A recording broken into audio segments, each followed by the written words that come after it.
Crank up the volume and rip off the knob!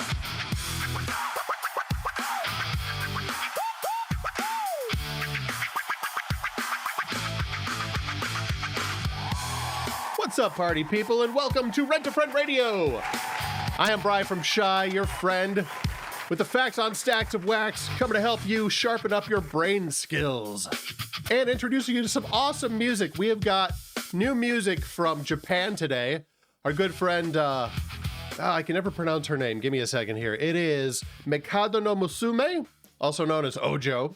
I've got music from Big Beardo the Baptist Band, and of course, my personal favorites, Unified Rock Theory. So, we're getting into some serious rock and roll today, my friends, but before we do that, it's time for listener mail. And I wish I had some kind of like catchy theme tune. Hey! I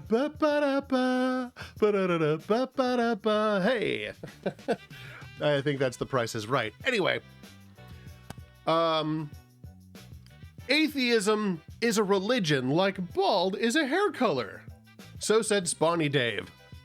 And I'm totally sure he came up with that and did just regurgitate something he saw on the internet without thinking about it. So I replied, "That's clever, Dave, and it would fit on a bumper sticker."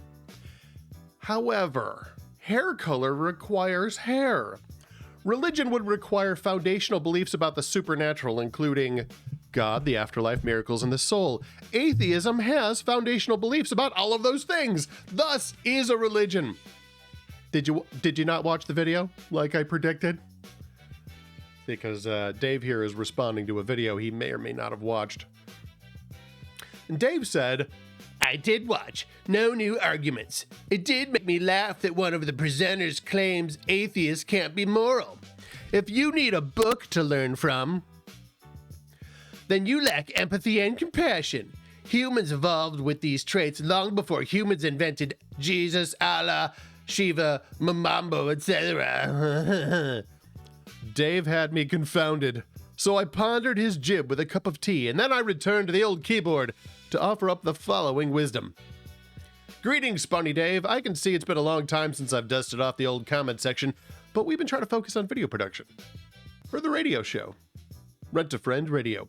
But your comment is worth replying to, as it is a very common reply from atheists in the conversation about morality. You say, if you need a book to learn morals from, then you lack empathy and compassion. And naturally, I understand what you mean.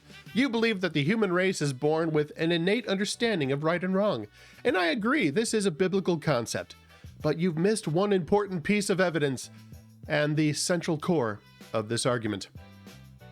Evidence? Children. If you have children or have watched a parent dealing with a very young child, you'll notice that small children take things that do not belong to them. If you tell them not to touch something, it becomes the one thing they want most in the world. They will double their efforts to take it. This has nothing to do with need. These children are born selfish and rebellious. I mean, not my children, other people's children. Children learn to lie when they're caught rebelling and stealing. You've told them, don't touch that.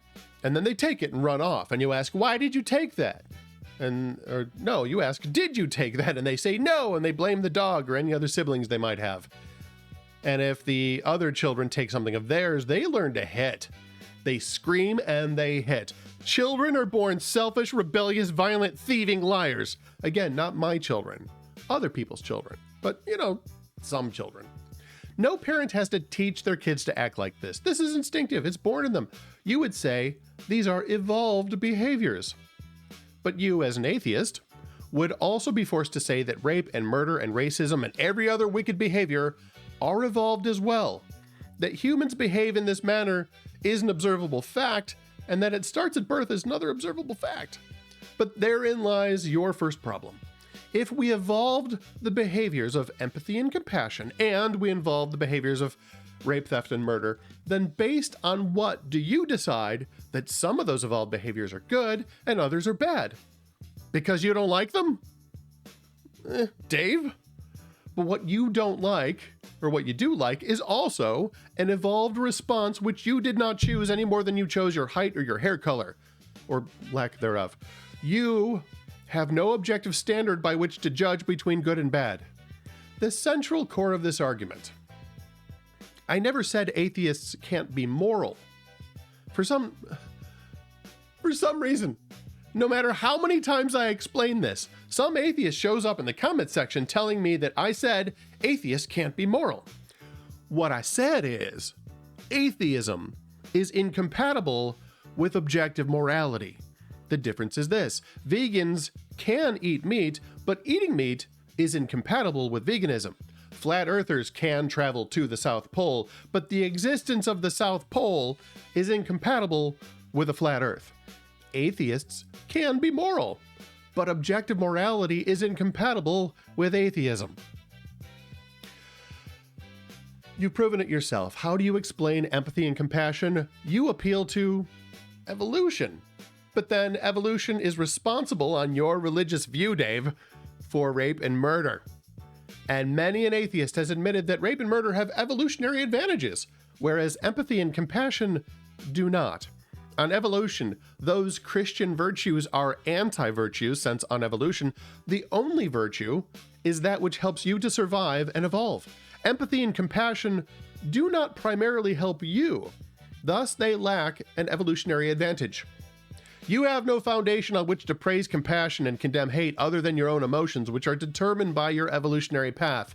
Unless good and evil are real things, real moral laws, by which we are all to judge, but then there must be a moral lawgiver, who can only be the God of the Bible. If empathy and compassion are really good, then atheism is dead.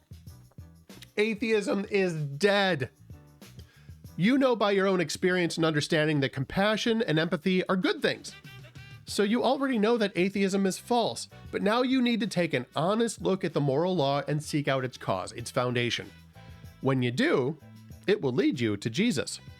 To learn about Jesus, you may need to learn from a book. But as a Christian, I have no opposition to books and literacy. I would encourage you to be open to reading and learning. You'll be glad you did.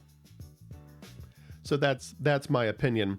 And I hope that whoever needed to hear that, I hope that that was beneficial to you. And again, if you've got comments of any kind, comments, questions, you know, you want to agree with Spawny Dave there or any of the other insane roach clowns that come scuttling out of the woodwork anytime anybody says anything, you can email us at creationsoapbox@gmail.com. That, of course, goes to our tech support / studio producers / guy who gets us coffee in the mornings, Wes Eisenach, the man behind the glass, the king of cool. Or you can just leave comments in the comment section, as Spawny Dave did. But for right now, my friends, it's time for me to don the studio headphones, and it's time to introduce you to some pop rock punk superpower from Japan. This is Mikado no Musume with Six Strings Are Love on Rent a Friend Radio.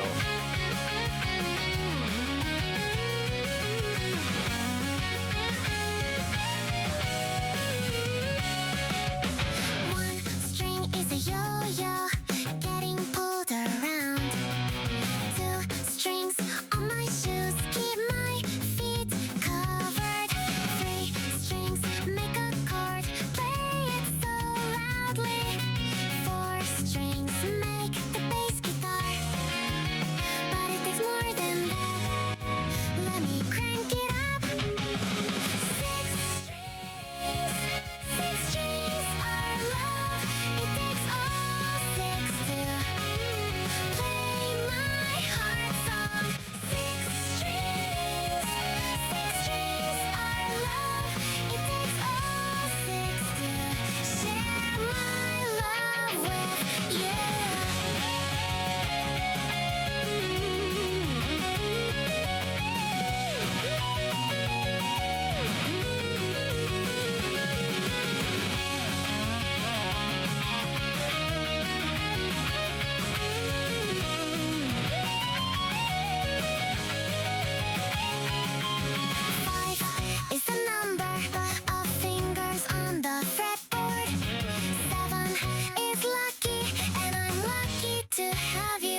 Mikado no Musume, brought to us by our friends at Love and Muffins Music. Mikado no Musume has that song also in Japanese, the original Japanese recording on the Dr. Cheese Experience up at Love and Muffins. So the name of the channel on YouTube is the Dr. Cheese Experience, but the link in the description, actually I think we have both now, but I gotta check. Y'all gotta remind me. I'm wearing the wrong glasses. Sorry, but during that song, I saw like an old dog walking down the street, but I didn't see a person with it. So I had to put on my seeing at a distance glasses. And that's why everything was slightly blurry for a second there. It's live radio. We just keep going. What was I saying? Mikado no Musume, she's on Love and Muffins. So the Love and Muffins website goes by the name Love and Muffins Music, but the Love and Muffins YouTube channel right now, because it was started by Dr. Cheese, is called the Dr. Cheese Experience. So the links are in the description, and that was the English version of the song, but the Japanese version of the song is also up. So if you want to hear it in the original Japanese, you can. And the show is free. Don't complain. I'm Bri from Shy on Rent-A-Friend Radio, and it's time to get back into everybody's favorite philosophical rubber duck themed book, The Socratic Ducky. Now, The Socratic Ducky, along with all of our books about theology and philosophy and apologetics, I've got books on creation, evolution. I've got books on proving that God exists or answering atheism. I've got, well, on paperback 1, but on digital download 2 books about Calvinism and why it's, don't let them hear me saying this, but Calvinism is unbiblical, absurd, indefensible heresy. Just my opinion / actual facts. So I've got a book for kids about reproduction that starts off like where do apples come from is the question. And so it gets into plant reproduction and then into animal reproduction and then into human reproduction. So you can see the sort of similarity in the design that God put into things, but also how it's different. And so, and I think that's cool. So we are going through the Socratic Ducky, which again is available at abitoforange.com for free digital download. Or if you want to get the paperback version, there will be a link at that same page where there's the free digital download that you can get it on paperback from Amazon. I'm allergic to that dog that just went by. I'm drinking orange juice. I'm going to rant for a little bit because I can. I'm drinking orange juice. I thought, you know what, instead of coffee this morning, I'm going to go with orange juice. And so I'm sipping on orange juice, and something about it just like kind of coats your throat. Oh, it kind of makes you sound like this a little bit. I'm like, I got a radio show to do. I can't sound like that. So I'm drinking this glass of water somebody left on the counter. I don't even know whose that is. So if I sound a little weird today, that's why, because I haven't had any coffee and I have had some orange juice, but I had to learn the hard way that drinking orange juice before you go on the radio is not a good thing. Anyway, welcome to Chapter 16. Everyone is entitled to my opinion. This is going to blow your mind, kids. You ready? I got to try something here. Give me a second. Okay, here we go. I might as well just tell you what I'm doing. I've got some quiet background music. Yeah. Okay, so it's quiet and it's in the background. I'm trying it out. I want to see how it works. So let's get into it. Chapter 16, weigh your choices carefully. I stumbled into a great Facebook post recently. See if this sounds familiar. A friend of mine had recently expressed his disliking of a particular movie. The person she was talking to berated her for her opinion as if she had admitted to using her toilet brush for personal oral hygiene. Because she didn't feel the same way he did, he chose to criticize her and call her ignorant, which of course did nothing to change her mind. It only made her angry. If we look into it, I suspect we would find much of the Middle East peace talks going along these lines. Apparently there's dust in my water. Just gonna keep going. The show is free, don't complain. The online response of her friends was the typical reply to such a situation. It essentially said, everyone is entitled to their opinion because an opinion is neither true or false. It is subjective. That last part is where they are wrong. Well, it is my opinion that they are wrong and I am correct, which makes my opinion true and theirs false. Okay, before you go throwing full wine bottles at your computer screen, let me explain. You'll notice that in earlier chapters, I put opinion above belief and knowledge on the metaphysical map.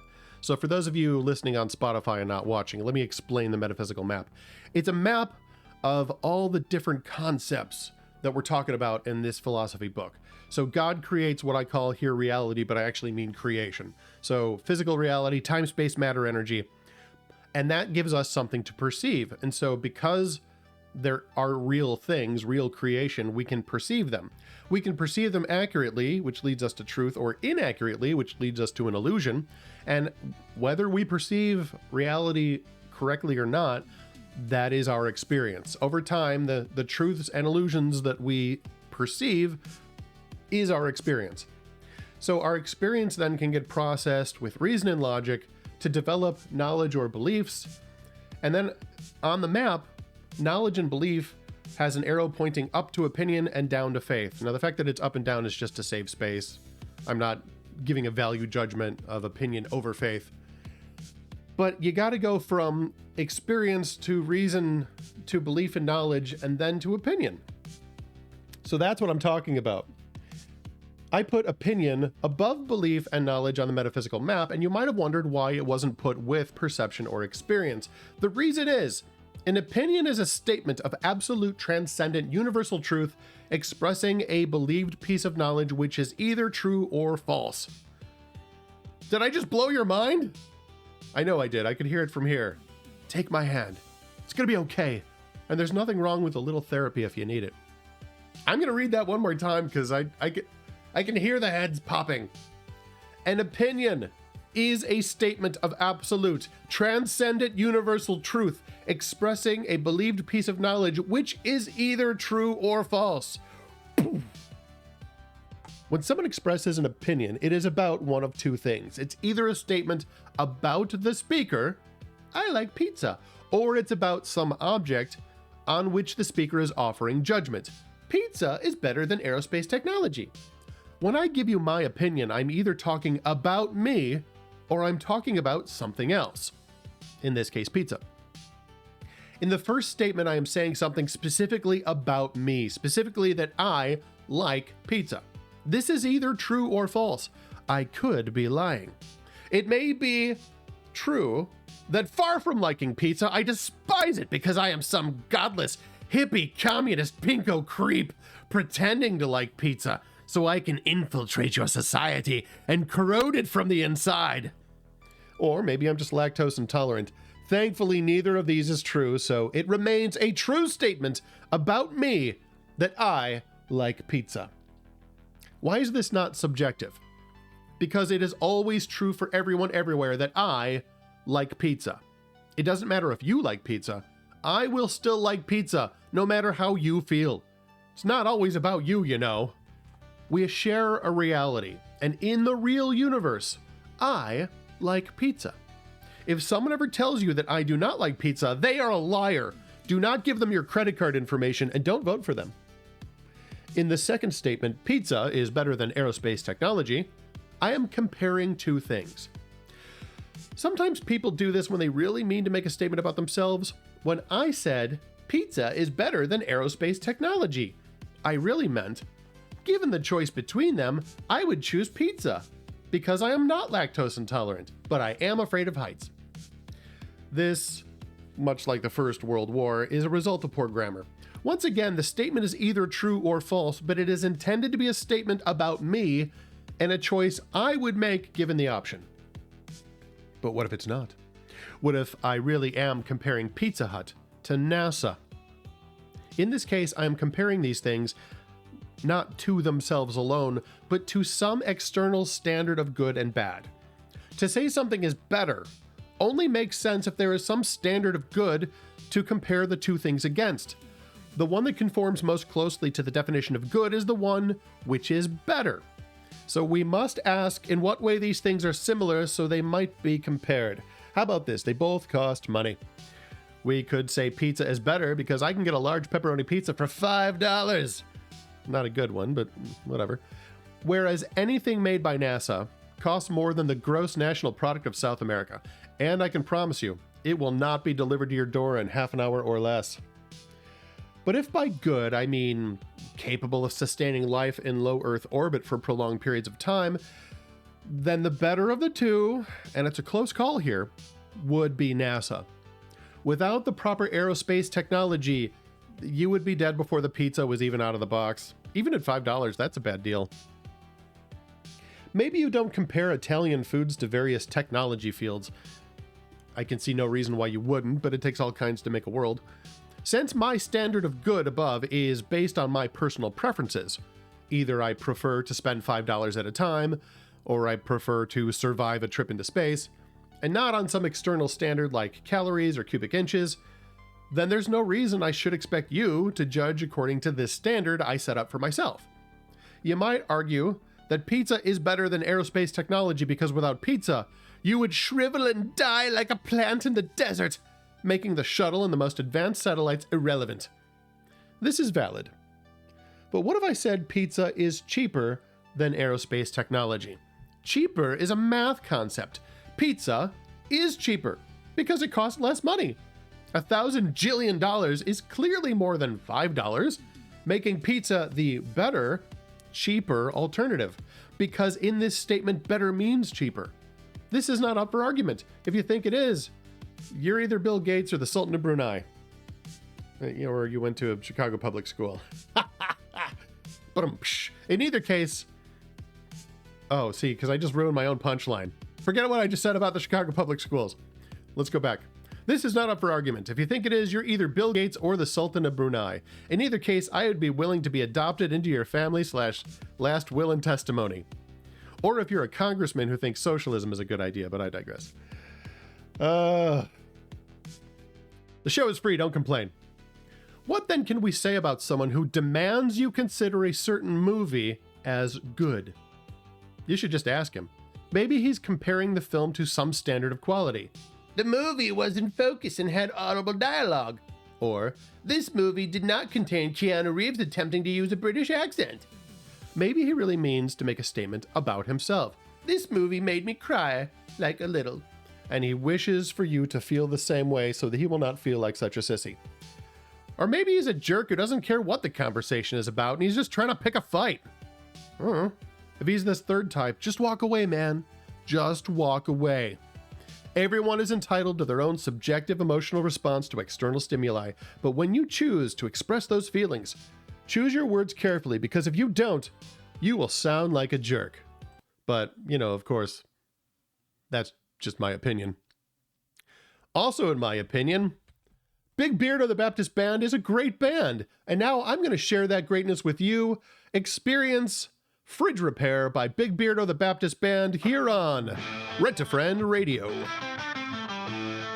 Cleaning condensed oil. Dust and debris, oh what a toil. They clutter and schmutz the condenser coil. Clean them up, make them gleam. For efficiency, it's quite the dream. Check out the seals, don't let them crack.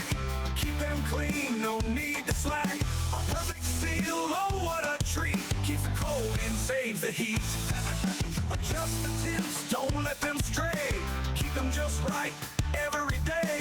Fridge and freezer, cool and neat. At the right temps, they can't be beat. If your freezer's not automatic, defrost it yourself, don't be dramatic. Ice build up, it's not so cool. Defrosting keeps it in the rule. Shelves and drawers, walls and all. Clean them up, big or small. No odors here, hygiene's the key. A clean fridge is the way to be.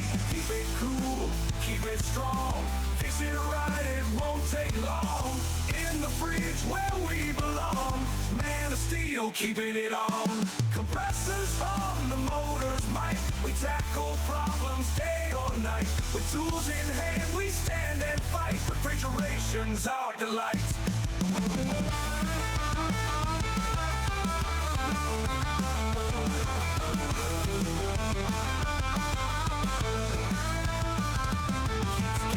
From drains or lines, clear the block and all just fine. Replace the parts if they're to blame. Fix those leaks like it's a game. Coolant problems, not cooled up to spare. Check the coils, the fan, the air. Thermostat faulty, give it a look. Fix the problem by By the book, knows a stranger, what a clatter. Fans or compressors, what's the matter? Find the part that's making noise, replace it quick and enjoy the poise. Ice maker struggles, what a plight. Check the lines, the valve make it right. Fix the clog or the assembly. Ice will flow, oh so gently. Keep it cool, keep it strong. Fix it right, it won't take long. In the fridge where we belong. Man of steel, keeping it on. Compressors on the motor's might. We tackle problems day or night. With tools in hand, we stand and fight. Refrigeration's our delight.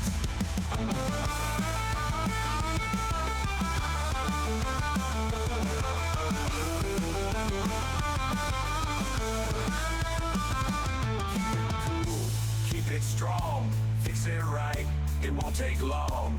In the fridge where we belong. Man of steel, keeping it on. Compressors on the motor's might. We tackle problems day or night. With tools in hand, we stand and fight. Refrigeration's our delight.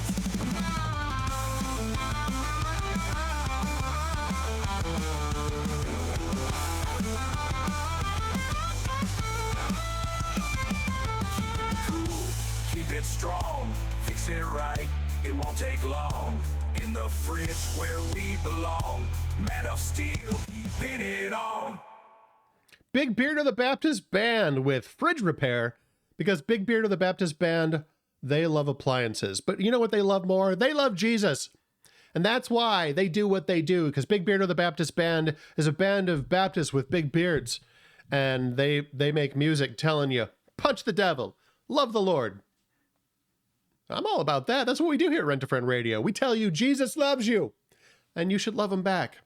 So that's why we do the philosophy thing. I know this is going to sound like a stretch, but you got to hear the whole, this is why, is that in order to understand what the Bible says and know it's true, you have to be able to think clearly. All right. You got to be wearing the glasses that put your mind in focus, because the atheists are going to come out of the woodworks, little roach clowns, and be like, oh, it's full of contradictions.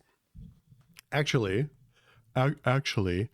if you know how to think about information, you will see that every one of the hundreds of proposed contradictions in the Bible that the roach clowns throw out at you is just them not understanding something.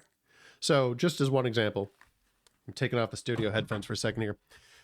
They will point out something like, well, in the New Testament, it tells you that Paul says it's better for you not to be married. But in the Old Testament, King David says that a man who finds a wife finds a good thing. Well, which is it? Which is it? Is it good to find a wife, or is it better to not be married? That's a contradiction in your holy Bible. This, and this is why I had to do the whole philosophy book. It's like, if you could think, you would realize that context, like we talked about a few chapters ago, a few episodes ago, context matters. What is Paul talking about? Paul's not saying marriage is always bad, right? And it's not in the Old Testament going, marriage is always good. Paul is saying, look, if you are trying to serve God, sharing the gospel, you're an evangelist, you're in a very hostile place. Okay, people are imprisoning and murdering Christians just for being Christians and talking about Jesus. He's like, in that situation, it's better for you not to be married, because you don't need to be worrying about your wife and kids. Paul wasn't married. He was like, this is my job. This is my focus. And it might take me to, it took him to prison. It took him to death. It also took him to they would have the gladiator battles where they would put you in with lions and stuff. He was in one of those. He also got rocks thrown at him until the people throwing rocks thought he was dead. And then later he got up and he left town because he didn't want that to happen again. But dude had some serious stuff going on. He was in shipwrecks. The guy lists, he's like, look, if you're going to live like me, don't get married, because you don't want to have to be like, well, I'm going to talk about Jesus, which might get us thrown to the lions, but my wife wants me home by 6 for dinner. Just pick one, is what Paul is saying. It's not a contradiction. You got to think about the context. So that's why I have things like this, where I'm trying to teach you philosophy so you can think about ideas clearly, without the haze, without what we call logical fallacies. That's where your brain is wearing the wrong glasses and everything's blurry. So I'm teaching you how to think. I'm teaching you to polish the glasses over your mental eyes so you can, the metaphor falls apart, whatever. Let's get into our book reading. Chapter 17, welcome to the Socratic Ducky yet again, chapter 17. You can get this for a free digital download at abitoforange.com under free books, strangely enough. But if you want the paperback edition, there will be a link there to take you to Amazon. Chapter 17, Is There a Ducky in Pascal's Box? This chapter is about probability and faith and Pascal's wager. Bum, bum, bum. Are you a gambler? Do you love the thrill of tossing those dice, spinning that wheel, or pulling the lever? Are you, like me, seriously disappointed by the new slot machines where you push a button? I mean, seriously, push a button? Pulling the lever is half the fun. Where else in life do you get to pull a lever anymore? Like, maybe if you're a mad scientist creating a monster in a lightning storm, but for the rest of us, or mad scientists in nice weather, I suppose, we want the lever. Don't take away the only interaction I have before my money disappears forever. I want to pull a lever and see spinning pictures of fruit. I'd get that feature in my next car if it was available. I myself am not really a gambling man, and the primary reason is this. I will always lose. You are better off betting against me than betting against the Chicago Cubs. If there are dice in my hands, I am going to lose. I think it's my spiritual gift. Which brings me to today's topic. What if I could offer you a bet with a certain and amazing payoff? Yes, you have to pay in at the front, but you can't lose anything, and you have the chance of winning vastly more than you can possibly imagine. Does it sound good? Then let's play Is There a Ducky? The game of Is There a Ducky is simple. There is a box which might contain a rubber duck. You pay $1 to play. Your job is to guess whether or not there is a duck in the box. If you guess that there is a duck in the box, and there is, you get a lifetime of fabulous riches. If you guess there is a duck in the box, but there's not, you don't get fabulous riches, but you get your $1 back and a free consolation party with buffalo wings and a build-your-own sundae bar. If you guess there is no ducky in the box, and you're right, you get your $1 back and a horrible case of the flu. If you guess there is no duck in the box, but there is a duck in the box, you get fined $250,000 and you serve up to 15 years in a Mexican prison where none of the food will ever be something you recognize, but might be rat. The smart money will bet on the ducky. Nothing to lose, lots to gain. Bet on the ducky. I happen to have a gamble for you, which is even better than that. But first, a little French history. In the 1600s, there lived a Frenchman named Blaise Pascal. This guy was freaky smart. He invented the world's first calculator for his father, who was an accountant working with the chaotic mess known as French money. After he invented the calculator, he immediately found people selling cheap knockoffs of his invention. Necessity is the mother of invention, but invention is the mother of plagiarism. Pascal also discovered some scientific proofs for the existence of the vacuum. The absence of matter, not the cleaner of carpets. He also invented public transportation. And he did some fancy math for gamblers to figure out who's winning at any point in the game. His mathematical work with gambling is used to run the world of insurance today. I wish I was kidding about that, but it does explain a lot. In short, the house always wins. The sure bet I am offering you is actually the work of this man, Blaise Pascal. It's called Pascal's Wager. Catchy, right? And it goes like this. Bet on God. You can't lose. Okay, that's an oversimplification. Let me break it down for you. Pascal realized that when it comes to God and your belief in him, there are only 4 possibilities. God is real, and you do believe in him. Or God is real, and you do not believe in him. Or God is not real, but you do believe in him. Or God is not real and you do not believe in him. Why would you choose to bet on God? Because the payoff is either good or awesome. You can't lose anything, but you might win everything. If you believe in God and he is real, your payoff can be a right relationship with God, salvation from sin, eternal life in heaven, purpose and meaning in this life, basis for morality, an identity in your loving Creator, and many more joys. In short, lots of super awesome things. But what if you bet on God, but he's not real, you ask?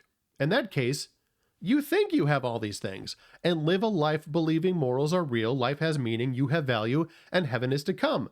But when you die, you blink out of existence and never know you were wrong. You get your dollar back.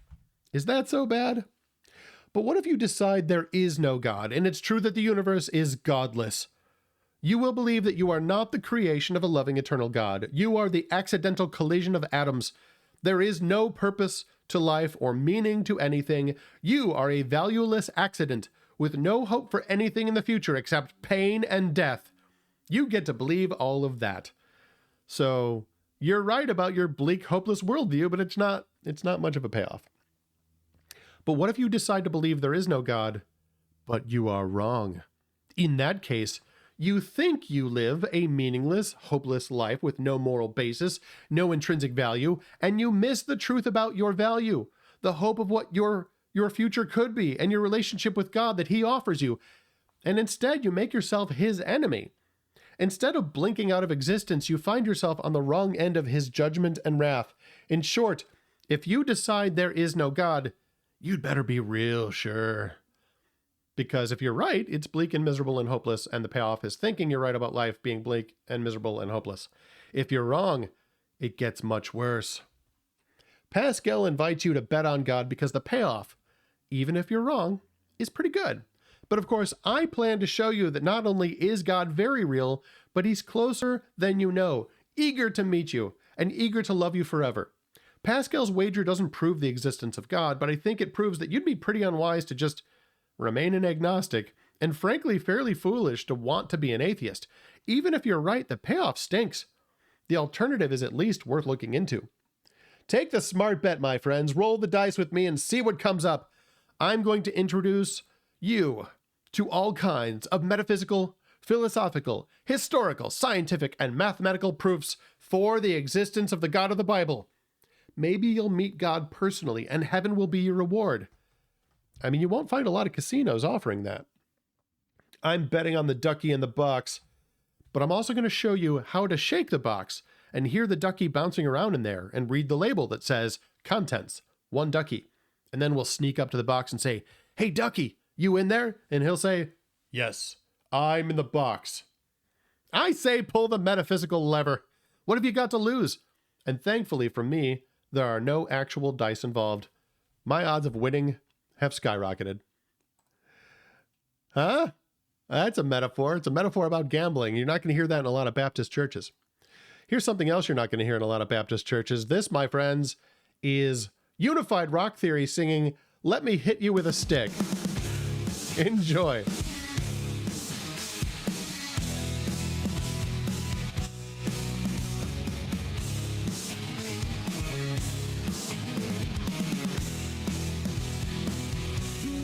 Do something crazy. You wanna do something really fun. You're looking for a sport at which you can excel. Well, I've got just the one. You need to be quick and nimble, or maybe it was nimble and quick. There's 1,000 tools to win this game. I'll let you take your pick.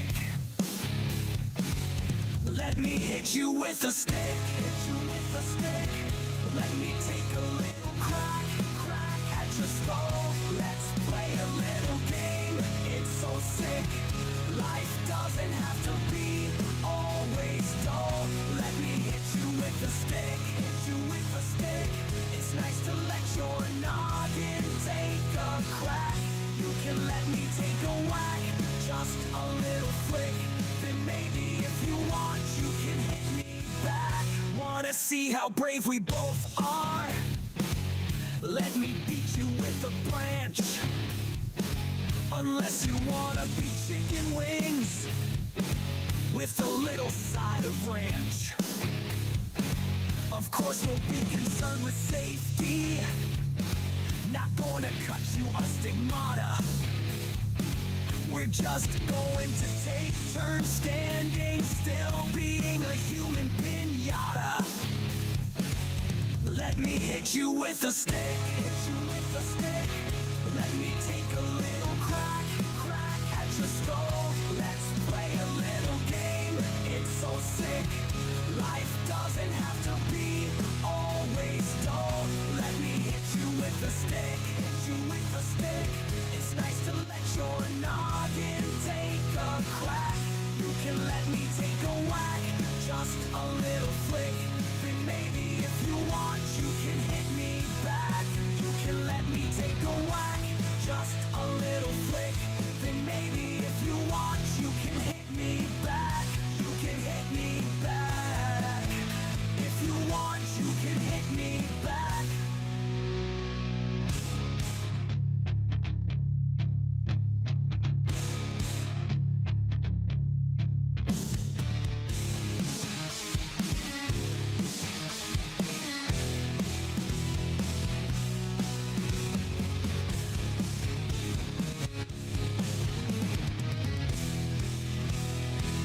Unified Rock Theory singing Let Me Hit You With a Stick here on Rent-A-Friend Radio. I'm Bri from Shy, bringing you the hits and bringing you philosophy, because I'm a nerd.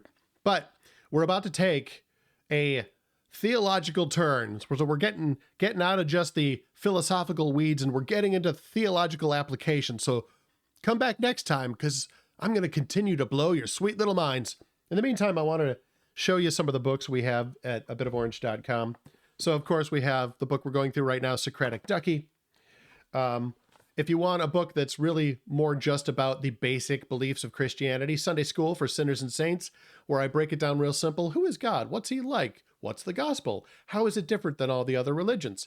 So it's your Sunday school in a book, which is kind of what this show is meant to be, but with more rock and roll. There's no rock and roll in the book. You got to come here for that. I'm going to take these in an order that makes sense. That is fiction. Okay, so I've got Answering Atheism, because like I started the show, atheists come out of the woodwork to tell you that you're wrong and they have terrible arguments, and I'm going to tell you how to answer them. So this isn't just answers, it's how to answer. And so I spent a lot of time going, hey, don't be the kind of jerk that they are and the kind of jerk that I kind of want to be. Don't be like me, be like Jesus. There's also proof of God. So this is the other side. Instead of just defending from atheism, it's like, hey, what actual arguments and evidence do we have that the God of the Bible is real and exists? It's a lot. I've summed it up. It could be a much longer book, but I have a short attention span. We get into the whole creation evolution debate here. Confessions of a Young Earth Creationist. I go through Genesis and science and show you how the first chapter is a trustworthy account of a 6-day creation only about 6,000 years ago. I know it sounds crazy, but if you actually learn what the Bible says and what science says, that's the conclusion you should come to. And I explained to you how I came to that conclusion, how you can too. Thursday Night Nachos. Now, just for your own edification, the paperback version here, this is the original edition. The new edition has all new illustrations. It's mostly the same content. I did a little bit of editing, but not a whole lot.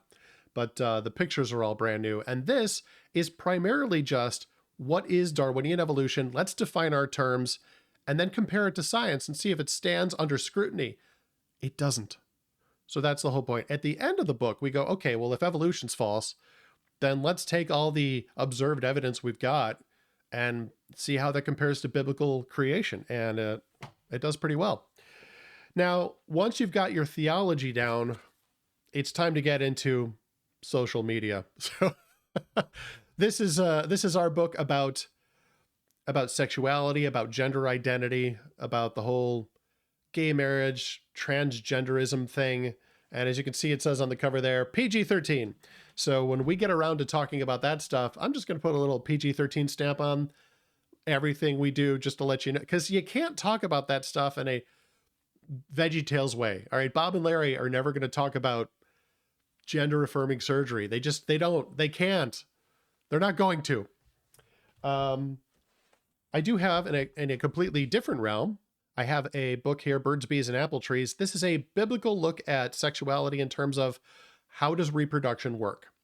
And so this is meant for a much younger audience. This is family friendly. This is PG. It's about these cute little animals on a farm, and they're all like, hey, where do apples come from? And once they learn where apples come from, they go, where do birds and bees come from? And where do fish and frogs come from? Where do cows and chickens come from? Where do humans come from? So you learn the science in an easy, family-friendly way with fun, cute animal characters. And, it's not about, when you reach middle school, your body's going to start doing some weird things. I don't really get into that. But I do address a sort of biblical worldview of why sexuality is treated as something different in humans. It's treated as sacred. It's treated as holy because you are creating the image of God, and you are doing that within a marriage, which itself is also kind of a picture of God and also a picture of Christ in the church. And so it's sacred and it's holy, and we need to know that too.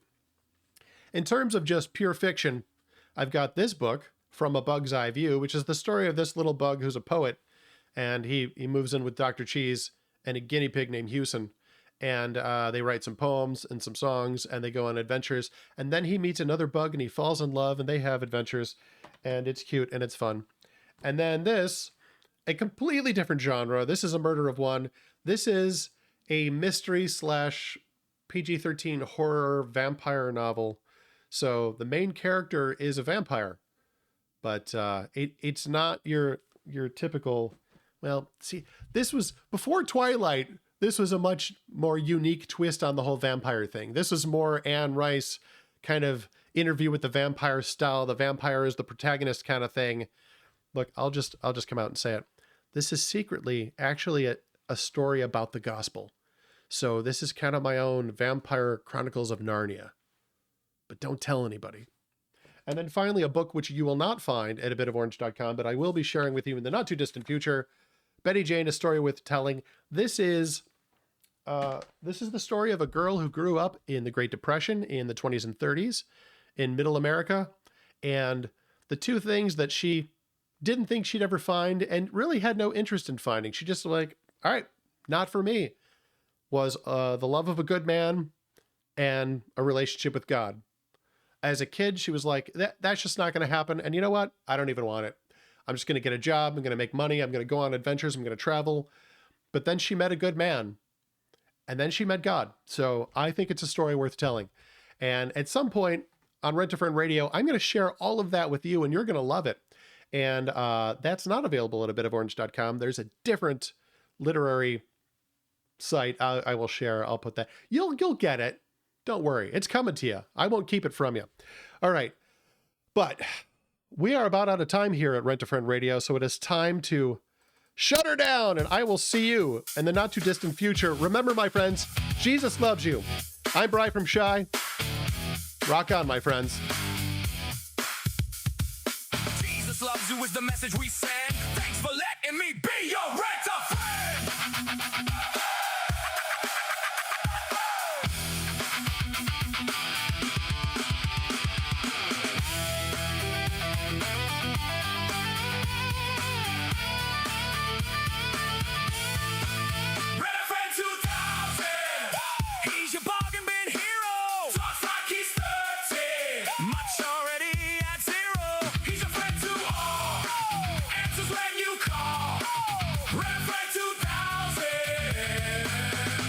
Worst friend of all.